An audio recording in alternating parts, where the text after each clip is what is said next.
अस्सलाम वालेकुम व्यूवर्स, मेरा उर्दू ट्यूब चैनल पर वेलकम करता हूं आपको। आज की इन्फॉर्मेटिव वीडियो आईफोन के हवाले से है।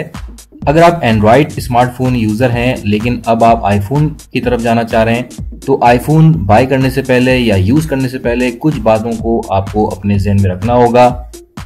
वैसे तो आईफोन एक बहुत बड़ी ब्रांड है और स्टैंडर्ड सिंबल भी समझा जाता है ये, क्योंकि ये फ़ोन महंगा भी है और सिक्योर भी है। लेकिन कुछ चीज़ें ऐसी हैं जो इसके यूज़र को बाज़ दफ़ा परेशान कर देती हैं, और ख़ास तौर पर ऐसा यूज़र जो पहले एंड्रॉयड फ़ोन यूज़ करता था वो अगर स्विच कर रहा है आईफोन की तरफ तो उसको बहुत सी चीज़ें ऐसी हैं जो आईफोन में देखने को नहीं मिलेंगी, जबकि वो एंड्रॉयड में वो तमाम चीज़ें यूज़ कर रहा होता है। तो क्या मसाइल हैं जो आपको आ सकते हैं आईफोन यूज़ करते हुए, उन चीज़ों पर हम आज डिस्कशन करेंगे। लेकिन दोस्तों, वीडियो आगे देखने से पहले आपसे एक गुजारिश है, अगर आप पहली दफ़ा आए चैनल पे तो काइंडली सब्सक्राइब ज़रूर कीजिएगा ताकि आपको मज़ीद आने वाली वीडियोस मिलती रहें।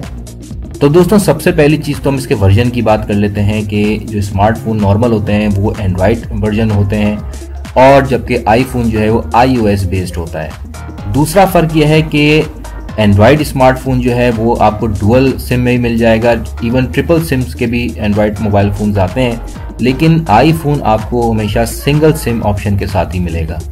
इसके अलावा एक जो प्रॉब्लम आती है वो ये कि आपके पास अगर आपका डेटा है और उसको आप ट्रांसफ़र करना चाह रहे हैं एंड्रॉयड से आईफोन के ऊपर तो उसमें प्रॉब्लम्स आती हैं। तमाम डेटा इजीली ट्रांसफ़र नहीं हो पाता, कुछ फाइल्स बाज़ दफ़ा रह जाती हैं या करप्ट हो जाती हैं।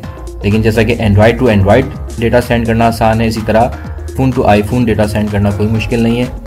लेकिन क्योंकि प्लेटफॉर्म आपका चेंज हो जाएगा एंड्रॉयड टू iOS तो उसमें आपको प्रॉब्लम्स फेस करनी पड़ती हैं और बाज़ दफ़ा थर्ड पार्टी सॉफ्टवेयर भी यूज़ करना पड़ता है जो एक हैक्टिक काम होता है।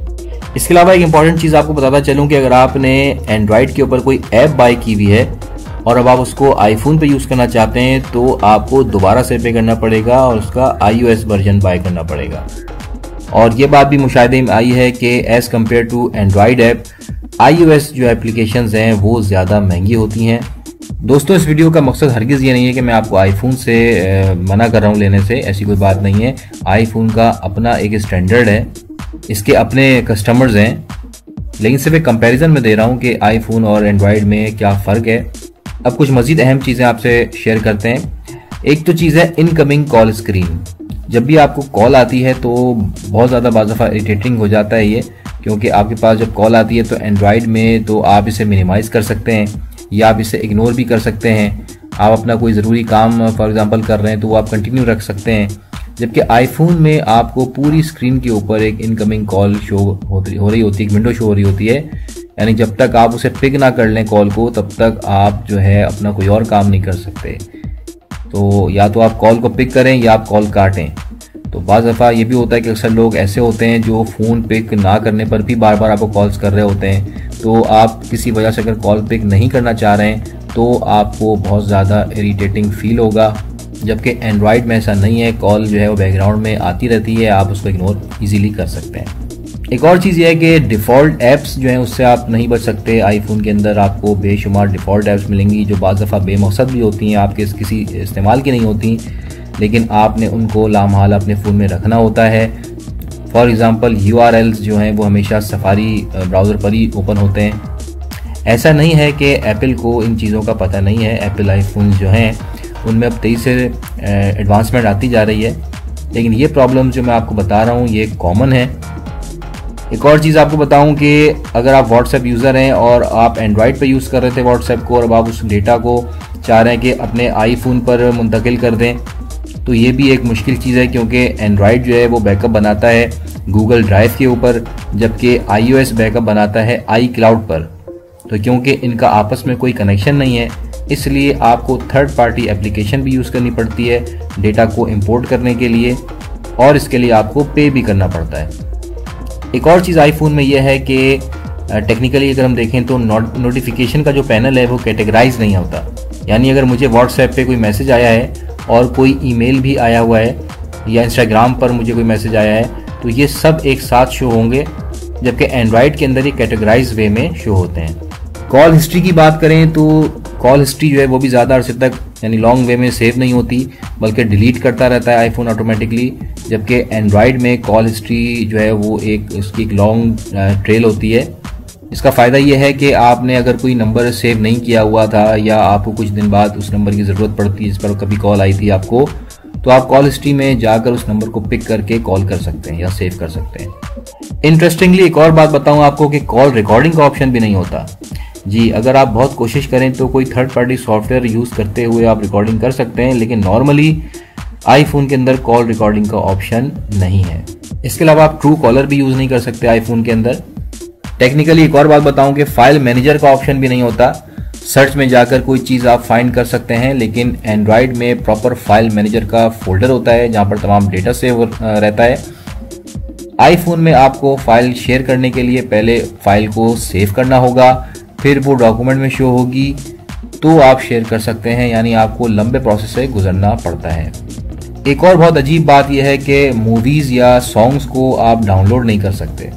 जी बिल्कुल, आईफोन में आप या तो सब्सक्रिप्शन करें नेटफ्लिक्स की, प्राइम वीडियो की या किसी और प्लेटफॉर्म की, यानी आप पे करें, तभी आप मूवीज़ या सॉन्ग से लुत्फानंदोज हो सकते हैं। अलबत्ता न्यू जो आईफोन्स अब आ रहे हैं उनमें ये डाउनलोड का ऑप्शन आना अब शुरू हुआ है, लेकिन उससे पहले के जो यूज्ड आईफोन हैं उनमें मूवीज़ या सॉन्ग्स को, म्यूज़िक को डाउनलोड करने के लिए ट्रिकी मेथड को यूज़ करना पड़ता है।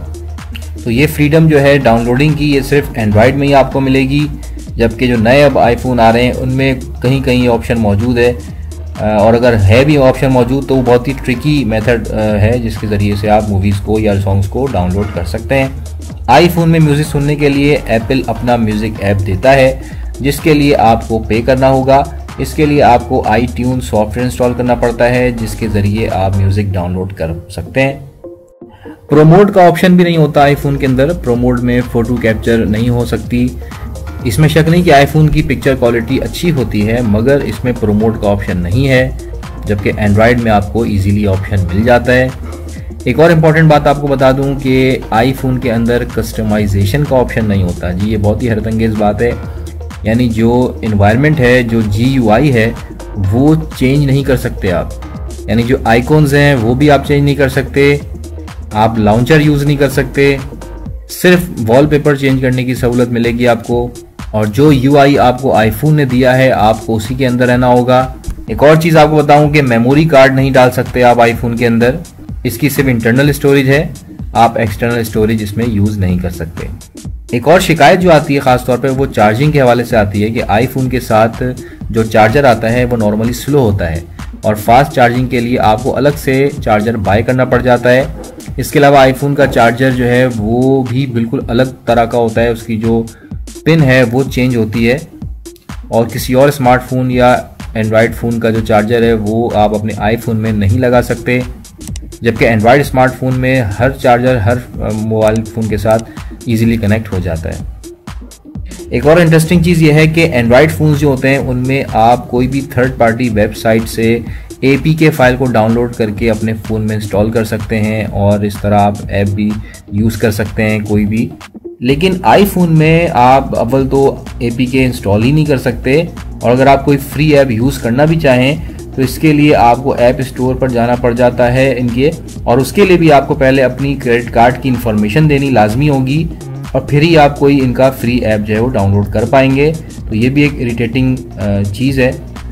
इसके अलावा और कुछ चीज़ें मुख्तसरन आपको बताऊं कि आईफोन के अंदर आपको क्लिपबोर्ड देखने को नहीं मिलता, मल्टीपल विंडोज़ का ऑप्शन नहीं होता, स्प्लिट स्क्रीन का ऑप्शन नहीं होता। इसके अलावा AOD ऑप्शन भी नहीं होता आईफोन के अंदर, यानी ऑलवेज ऑन डिस्प्ले, जो शो करता है लिमिटेड इन्फॉर्मेशन जब फ़ोन आपका यूज़ में नहीं होता। तो ऐसा क्यों है आईफोन में ऐसे बहुत से ऑप्शंस जो एंड्रॉयड स्मार्टफोन में होते हैं क्यों नहीं होते? तो इसका रीज़न सिर्फ और सिर्फ सिक्योरिटी है, क्योंकि आईफोन का दावा है कि इनका फ़ोन सिक्योर है, और जितनी भी सेलिब्रिटीज़ हैं, बड़े लोग हैं या बहुत ज़्यादा बड़े जो बिजनेसमैन हैं या ऐसे लोग जो अपने डेटा की बहुत ज़्यादा प्राइवेसी की फिक्र करते हैं, ऐसे लोग हमेशा आईफोन को ही प्रेफरेंस देते हैं। अच्छा, ऐसा भी नहीं है कि जो चीज़ें मैंने अभी पहले आपको बताई हैं वो आप बिल्कुल भी आईफोन में यूज़ नहीं कर सकते। आप अगर फ़ोन को जेल ब्रेक करें तो इनमें से बहुत से ऑप्शंस जो आप यूज़ कर सकते हैं जो मैंने पहले बताए, लेकिन इसमें डिसएडवांटेज ये है कि आपके फ़ोन की जो वारंटी है वो ख़त्म हो जाती है और आपकी सिक्योरिटी जो है वो भी कंप्रोमाइज़ हो सकती है। तो दोस्तों, ये थी कुछ इंपॉर्टेंट चीज़ें जो मैंने आपसे शेयर की। अगर आप फ़ोन स्विच करना चाह रहे हैं एंड्रॉयड टू आईफोन तो इन बातों को ज़रूर अपने जहन में रखिएगा ताकि आप एक सही फैसला कर सकें कि आपके लिए आईफोन बेहतर है या एंड्रॉयड स्मार्टफोन बेहतर है। तो दोस्तों आज तक के लिए इतना ही। वीडियो पसंद आई हो तो लाइक ज़रूर कीजिएगा, शेयर कीजिएगा। थैंक्स फॉर वॉचिंग मेरा उर्दू ट्यूब चैनल। अल्लाह हाफिज़।